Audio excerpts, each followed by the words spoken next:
নপাড়াবাসী আসসালামু আলাইকুম। সামনেই কিন্তু আমাদের নপাড়া স্বাধীনতা চত্বর।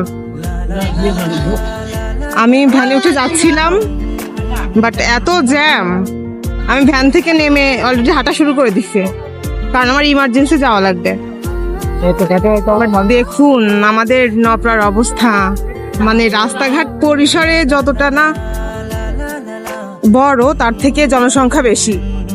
আমাদের শিল্প শহর জনবহুল নপাড়া, তারপরেও সবকিছুর ঊর্ধ্বে যেও এই শহরটা আমাদের কাছে, আমার কাছে, আমাদের প্রত্যেকটা নপাড়াবাসীর কাছে খুবই প্রিয় একটা শহর।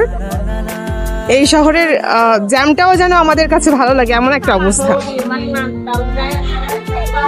এটা শুধুমাত্র তারাই উপলব্ধি করতে পারবে যারা প্রয়োজনের তাগিদে অন্য শহরে বসবাস করে। তো এই যে দেখুন আমাদের নপাড়া স্বাধীনতা চত্বর,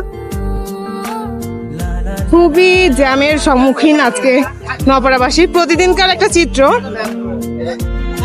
দেখুন জমজমাট অবস্থা, লোকজনের কি চাপ আজকে।